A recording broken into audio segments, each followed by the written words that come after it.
ನೋಡಿ, ಸಂಪುಟ ವಿಸ್ತರಣೆಯ ಸರ್ಕಸ್ ಮುಗಿದಿದೆ. 19 ಜನ ನೂತನ ಸಚಿವರುಗಳು ಮೊನ್ನೆ ಪ್ರಮಾಣ ವಚನ ಸ್ವೀಕಾರ ಮಾಡಾಯಿತು. ಇನ್ನು ಸಚಿವಾಕಾಂಕ್ಷಿಗಳಿಗೆ ದೊಡ್ಡ ಮಟ್ಟದಲ್ಲಿ ನಿರಾಸೆ. ಯಾಕಂದರೆ 20 ಸ್ಥಾನ ಖಾಲಿ ಇದ್ದಿದ್ದು, ಆಕಾಂಕ್ಷಿಗಳು 40ಕ್ಕಿಂತ ಹೆಚ್ಚಿದ್ರು. ನಾವು ಕೂಡ ಪಕ್ಷದಲ್ಲಿ ಹಿರಿಯರಿದ್ದೀವಿ, ನಮಗೂ ಕೂಡ ಸಚಿವ ಸ್ಥಾನ ಬೇಕು ಅಂತ ನಿರೀಕ್ಷೆ ಮಾಡ್ಕೊಂಡವರ ಕನಸು ಹುಸಿಯಾಗಿದೆ. ಎಲ್ಲೋ ಒಂದು ಕಡೆ ಬಹಿರಂಗವಾಗಿ ಒಂದಷ್ಟು ಜನ ಅಸಮಾಧಾನ ವ್ಯಕ್ತಪಡಿಸ್ತಾ ಇದ್ದಾರೆ, ಒಂದಷ್ಟು ಜನ ರಾಜೀನಾಮೆ ಕೊಡ್ತಾ ಇದ್ದಾರೆ, ಮತ್ತೊಂದಷ್ಟು ಜನ ರಾಜೀನಾಮೆ ಕೊಡ್ತೀವಿ ಅಂತ ಹೇಳಿ ಉಲ್ಟಾ ಹೊಡಿತಾ ಇದ್ದಾರೆ. ಇದೆಲ್ಲದರ ಬೆನ್ನಲ್ಲೇ ಸಂಪುಟ ವಿಸ್ತರಣೆಯ ಸರ್ಕಸ್ನ ನಂತರ ಈಗ ಖಾತೆ ಹಂಚಿಕೆಯ ಕಸರತ್ತು. ಹಾಗಾದ್ರೆ ಯಾರಿಗೆ ಯಾವ ಖಾತೆ ಫೈನಲ್ ಆಗುವ ಸಾಧ್ಯತೆ ಇದೆ? ಸಚಿವ ಸಂಪುಟ ವಿಸ್ತರಣೆಯ ಬೆನ್ನಲ್ಲೇ ಖಾತೆ ಹಂಚಿಕೆಯ ಕಸರತ್ತು ಆರಂಭ ಆಗಿದೆ. ಯಾವ ಸಚಿವರಿಗೆ ಯಾವ ಇಲಾಖೆಯ ಜವಾಬ್ದಾರಿಯನ್ನ ಕೊಡಲಾಗುತ್ತೆ ಅನ್ನುವ ಕುತೂಹಲ ರಾಜಕೀಯ ವಲಯದಲ್ಲಿ ತೀವ್ರ ಚರ್ಚೆಗೂ ಕೂಡ ಕಾರಣ ಆಗಿದೆ.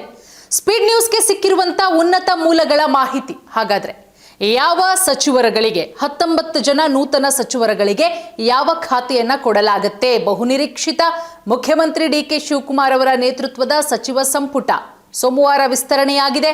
19 ಮಂದಿ ಕಾಂಗ್ರೆಸ್ ಶಾಸಕರು ನೂತನ ಸಚಿವರಾಗಿ ಪ್ರಮಾಣ ವಚನ ಕೂಡ ಸ್ವೀಕಾರ ಮಾಡಿದ್ದಾರೆ. ಇದೀಗ ಎಲ್ಲರ ಗಮನ ಖಾತೆ ಹಂಚಿಕೆಯತ್ತ ನೆಟ್ಟಿದೆ ಅಂತ ಹೇಳಬಹುದು. ಸಚಿವ ಸಂಪುಟ ವಿಸ್ತರಣೆಯ ಬೆನ್ನಲ್ಲೇ ಖಾತೆ ಹಂಚಿಕೆ ಕಸರತ್ತು ಆರಂಭವಾಗಿದ್ದು, ಯಾವ ಸಚಿವರಿಗೆ ಯಾವ ಇಲಾಖೆಯ ಜವಾಬ್ದಾರಿಯನ್ನ ನೀಡಲಾಗುತ್ತೆ ಅನ್ನುವ ಕುತೂಹಲ.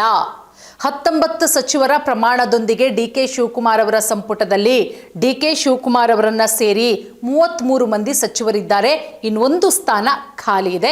ಅದು ಯಾರಿಗೆ ಕೊಡ್ತಾರೆ? ಯಾಕಂದ್ರೆ ಒಬ್ಬ ಮಹಿಳಾ ಮಣಿಯರಿಗೂ ಕೂಡ ಡಿ.ಕೆ. ಶಿವಕುಮಾರ್ ಅವರ ಸಂಪುಟದಲ್ಲಿ ಯಾವುದೇ ಸ್ಥಾನಮಾನ ಇಲ್ಲ. ಒಬ್ರು ಮಹಿಳಾ ಮಣಿಯರಿಗೂ ಕೂಡ ಸಚಿವ ಸ್ಥಾನ ಸಿಕ್ಕಿಲ್ಲ. ಹಾಗಾಗಿ 5-6 ಜನ ಮಹಿಳೆಯರು ರೇಸಲ್ಲಿದ್ದಾರೆ. ಅದರಲ್ಲಿ ಯಾರಿಗೆ ಖಾಲಿ ಇರೋ ಒಂದು ಸ್ಥಾನ ಅನ್ನೋದಕ್ಕೆ ಒಂದು 2 ದಿನದಲ್ಲಿ ಆ ಕುತೂಹಲಕ್ಕೂ ಕೂಡ ತೆರೆ ಬೀಳುತ್ತೆ.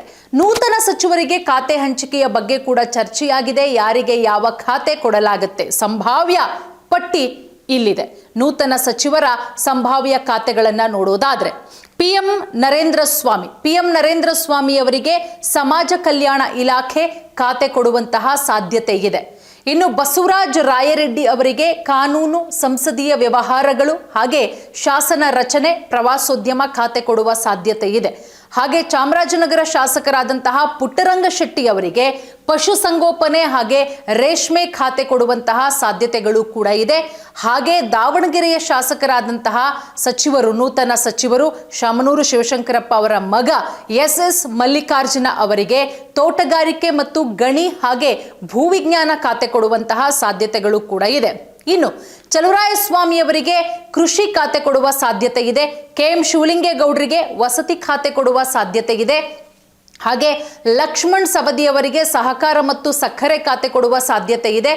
ಅದರ ಜೊತೆಗೆ ಮಧು ಬಂಗಾರಪ್ಪ ಅವರಿಗೆ ಪ್ರಾಥಮಿಕ ಮತ್ತು ಪ್ರೌಢ ಶಿಕ್ಷಣ ಖಾತೆ ಕೊಡುವ ಸಾಧ್ಯತೆ ಇದೆ. ಜಮೀರ್ ಅಹಮದ್ ಖಾನ್ ವಕ್ಫ್, ಹಜ್ಜು, ಅದರ ಜೊತೆಗೆ ಅಲ್ಪಸಂಖ್ಯಾತ ಕಲ್ಯಾಣ ಖಾತೆ ಕೊಡುವಂತಹ ಸಾಧ್ಯತೆಗಳು ಕೂಡ ಇದೆ. ಇನ್ನು ಕೆ.ಎನ್. ಬಸವಂತಪ್ಪ ಪೌರಾಡಳಿತ ಖಾತೆ, ವಿಜಯಾನಂದ ಕಾಶಪ್ಪನವರ್ ಕೈಮಗ್ಗ ಹಾಗೆ ಜವಳಿ ಇಲಾಖೆ, ಕೃಷಿ ಮಾರುಕಟ್ಟೆ ಖಾತೆ, ಅಜಯ್ ಸಿಂಗ್ ಸಣ್ಣ ಕೈಗಾರಿಕೆ ಹಾಗೆ ಸಾರ್ವಜನಿಕ ವಲಯ ಉದ್ದಿಮೆಗಳ ಖಾತೆ, ರುದ್ರಪ್ಪ ಲಮಾಣಿ ಅಬಕಾರಿ ಇಲಾಖೆ ಖಾತೆ ಕೊಡುವ ಸಾಧ್ಯತೆ ಇದೆ.